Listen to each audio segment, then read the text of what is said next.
Hello my friends, welcome back to my channel. So today I'm very excited because I am finally going to be talking about my thoughts and feelings on the Shadow and Bone Netflix show. I am a huge fan of Shadow and Bone and especially Six of Crows and Crooked Kingdom. I'm a huge Leigh Bardugo fan. She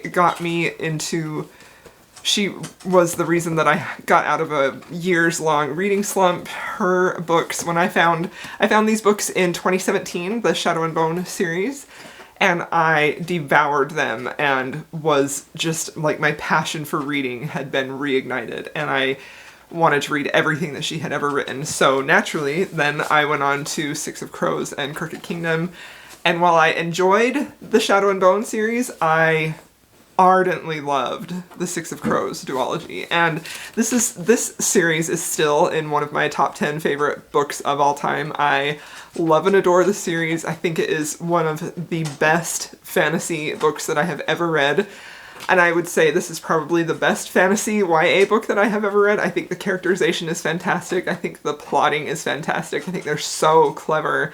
There's so much humanity in here, and there's such an interesting plot thread throughout both of these. They break your heart, they make you feel things, and I just adore them so much. So I was freaking out a little bit when I knew that they were going to make a Netflix show, and partially because I didn't want them to be ruined. Like, I wanted them to be done, like, perfectly, you know? But I also was just so excited to see this series brought into the screen that I just have been dying for it to come out. So it is finally here, and I have watched it, and I have some thoughts. So this is really just a chance for me to talk about the show, things that I liked, things that I thought were maybe a miss, and just my overall feelings and impressions on it. This is probably not going to be a super long video, and this is definitely just a video I'm doing for myself because I just want to talk about it so badly.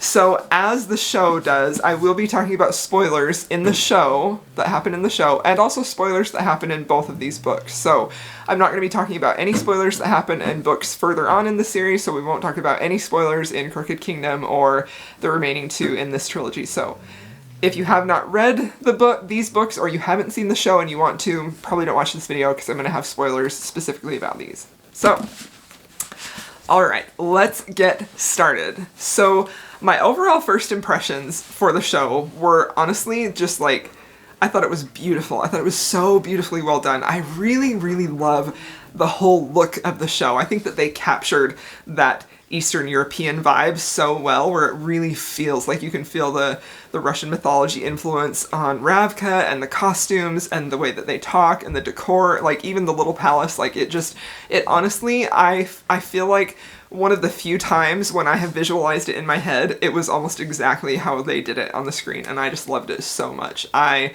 loved seeing the Darkling's powers. I thought they were so cool when his shadows would come out. I just thought it was beautiful and so stunning.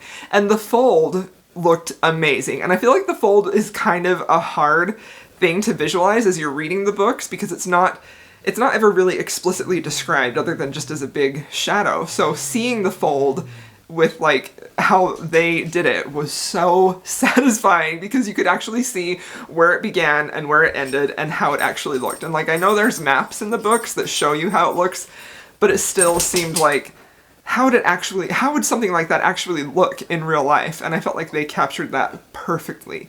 My only complaint about the fold is that it was just, and I understand why it was, but it was just too dark in the fold. Like, you couldn't see the Volcra, and that was something that I was really looking forward to. I wanted to see the Volcra. I wanted to see how they conceptualized them. I wanted to see what they actually looked like, what these designers brought them to life. I wanted to see these horrifying monsters like I did. I wanted to see a big, scary Volcra, and you couldn't really see them very well, and so that was a little bit disappointing to me. I also wish that they had captured more of the Volcra's mythology, and maybe they will in future seasons, so you don't really know or understand what the Volcra are and where they come from unless you've read the books, or you can kind of piece it together from watching the whole season 1. So I was definitely, like, the creature horror fan in me was definitely hoping for a more close-up look at the Volcra and hearing more about how they came to be. Okay, so now let's talk about casting. From the minute that I saw who was cast as the Darklings, specifically Alina, Mal, Jesper, and Inej, I was just in love with the actors and actresses that they picked. I felt like they were a perfect match for these characters, but I was a little bit nervous to see how they would be brought to life. And especially the crows, I definitely feel a bigger emotional attachment to the crows. Like Kaz, I love him so much. He's probably in my top 3 favorite fictional characters of all time.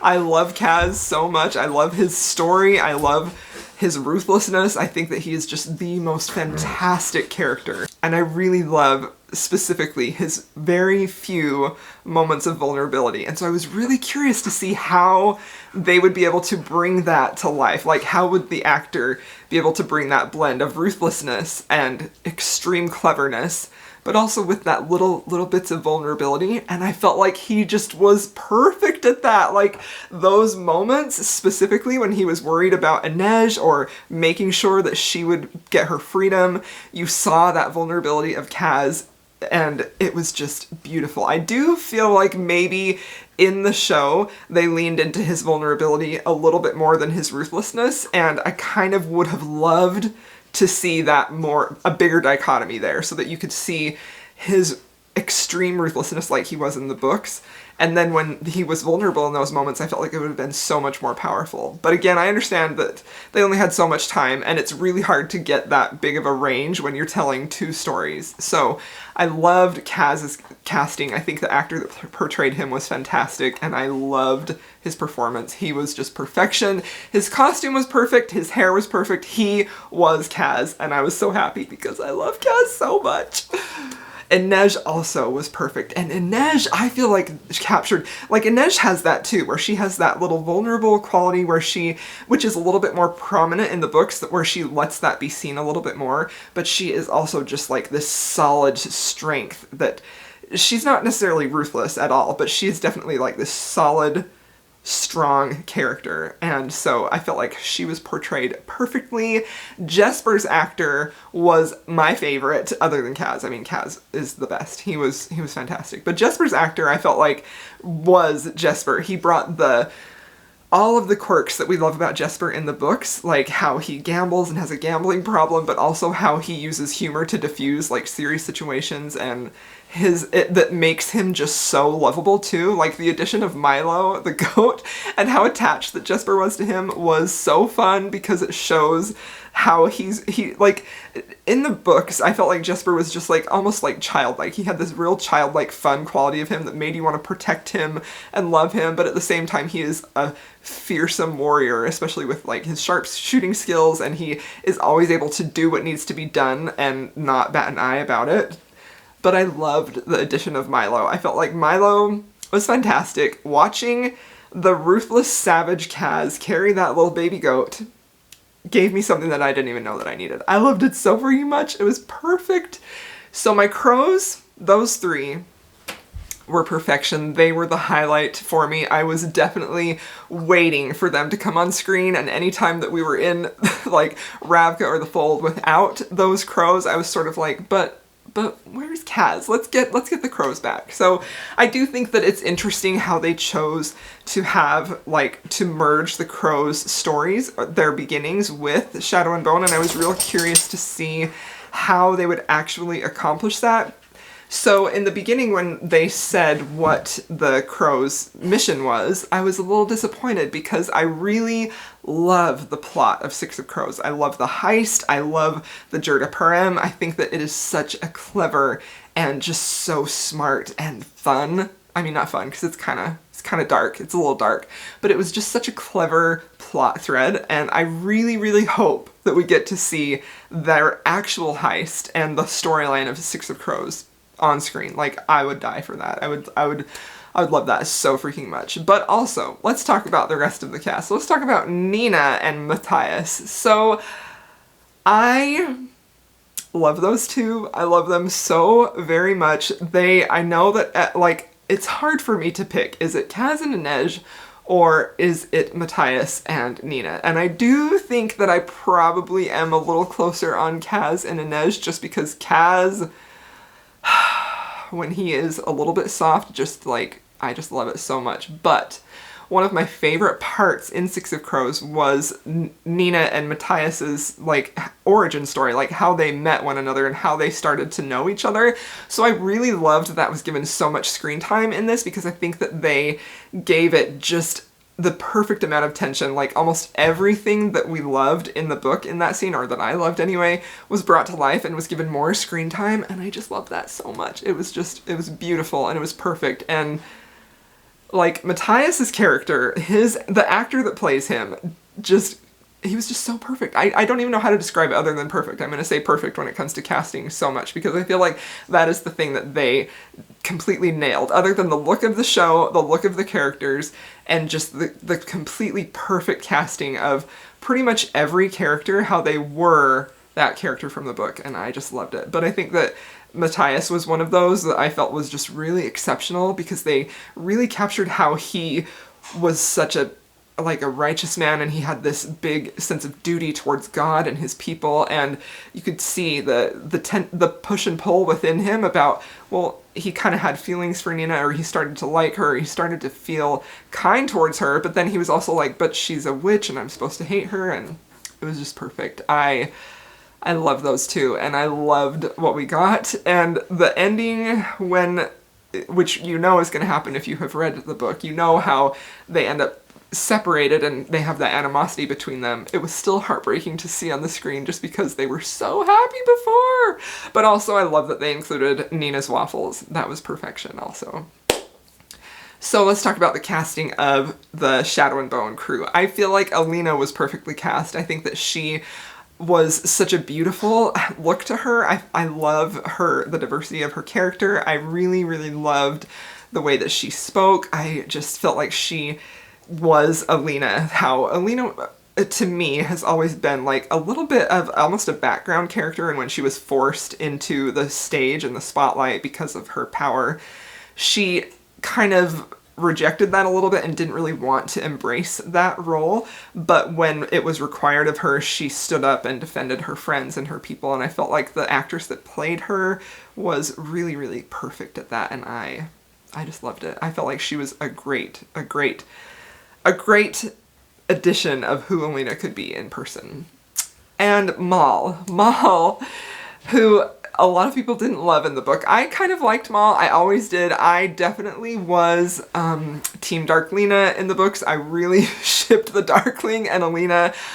I did. I really wanted them to be together. But in the show, I definitely was rooting more for Mal and Alina. I really loved their relationship. I think that the characterization of Mal and the way the actor portrayed him, where he was just so much pining for Alina, was beautiful, and how devoted he was to her and how he risked everything for her. I loved that we got to see that, because when you read the book, you don't necessarily have his point of view, I believe. It's been many years since I've read them, but you just know what's happening when he recounts what happened when he finally meets Alina. So it was really pretty great to see how much he really worked to get to her and write her letters, and it was beautiful. I really loved their relationship in the show. I loved it a lot more than I did in the books, to be honest. Now, Genya was beautiful. She was cast perfectly as well. David cracked me up. I thought he was David from the books. He was quirky, awkward, just oh, he was perfect. And Zoya,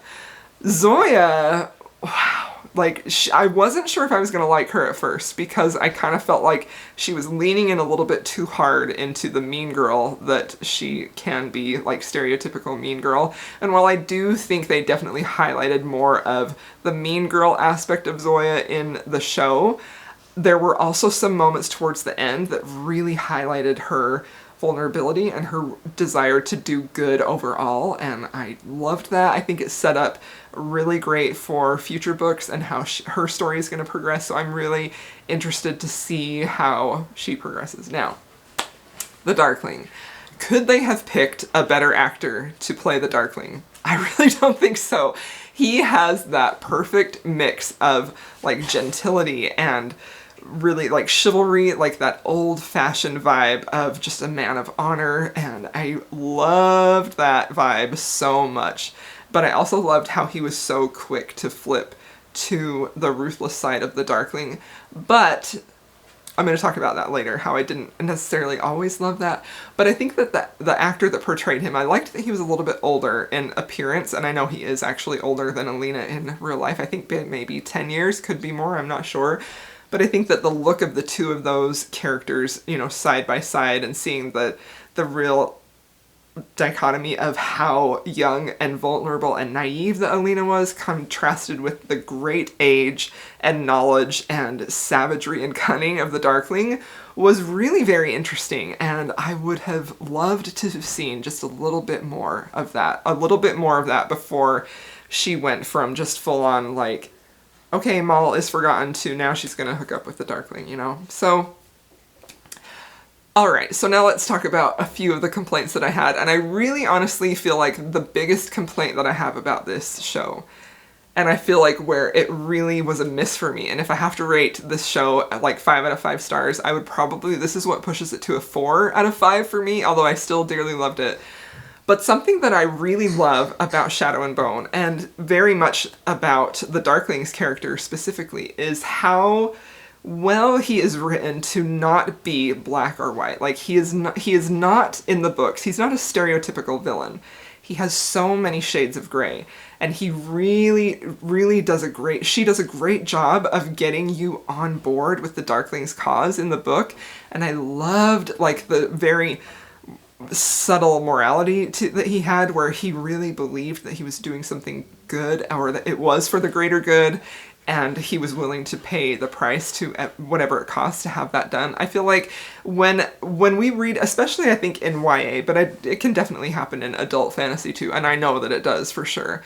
I think that it can be more common to find a villain in a YA fantasy or even an adult fantasy that is just a very stereotypical villain. They're evil, and they want to take over the world, and they want to kill everybody and all that stuff. And the thing that I think sets the Darkling apart and Shadow and Bone apart so much is that the Darkling is not like that. He isn't just this big bad villain that everyone is going to hate. Like, there are people who are on his side and who believe in his cause, and he deeply believes in his cause, and there is a moment in the books where he almost has Alina believing his cause too, and not just because he's beautiful, and not just because he's compelling, and not just because he's so suave, you know, like, there is a moment when he almost convinces her to join his side because of how much he believes in his cause, but also in how he deals with people. Like, there are moments that he has in the books where he isn't just a complete villain. I mean, he definitely has those moments of savagery that are just like a disgusting, okay, this guy is a villain. But he also has moments where he does something that might be seen as kind, or something that is a little bit less than evil, that sort of make you question if he's actually the bad guy or not, or if you could get on board with him. So I definitely feel like the show really skipped over all of that. There wasn't a whole lot of subtlety to his character. There wasn't a whole lot of gray. He was very much just a villain. And even if you hadn't read the books, I feel like it was very easily telegraphed from the beginning that this guy is the villain. He's not the hero, he's the villain. And I think that when they showed the backstory of the Darkling and how he created the Fold, I really loved that. But I really wish that we had gotten a flashback to The Demon in the Woods, which is Leigh Bardugo's short story, which is basically the Darkling's origin, how he becomes the Darkling, how he gets started on this path to villainy, I guess, you know? And I loved that story so much, because to me, that story was what convinced me that I would probably be on his side. If this were actually to happen today, I would probably be on his side based on what happened to him in that story. And I don't think that it was the story that they presented in the show was as convincing as that short story was done by Leigh Bardugo. So that was a little bit disappointing, and that was really why I decided to give it, if I'm giving it a rating, like a 4 out of 5 star instead of a 5 star, because I think that's really what sets this series apart, and what makes it shine is the complexity of the villain, the Darkling. Okay, a few other things that I want to gripe about. I am a little disappointed we had to wait 7 episodes to hear no mourners, no funeral. Come on! I waited the whole show for that. I wanted to hear no mourners, no funerals. Like, but we did get it, and I was very satisfied with that. But 7 episodes, that was a long time to wait. Also, the Apparat character, super creepy, very well done, very intrigued to see how they bring his story into the next season. And can we just say, Pekka Rollins' actor was fantastic. He was perfect. I cannot wait. I hope they bring him back. I hope the Crows get more of a story, because that actor was fantastic, and it really felt like a Sherlock Moriarty moment between those two actors. It was just great. I can't wait to see what they do with him. I'm very excited about that. I also really loved the Keftas. The Keftas looked almost exactly like I pictured them for the Grisha. I thought that was very, very cool. I loved seeing the Grisha's small science at work. I thought that was also really cool. And yeah, so I guess that is all of my thoughts that I have on my short thoughts and feelings about the first season of Shadow and Bone. I really enjoyed it. I absolutely loved seeing this brought to life. It was so fun. It was something I could watch with my whole family, and I think I may have turned a few of my boys into fans of it too. So I'm very excited about that. I can't wait to see what they do with future seasons, and I just love and adore these books so much. So thank you so much for watching this video. I hope you enjoyed it. If you're new here, please be sure to subscribe, and I will see you in my next video.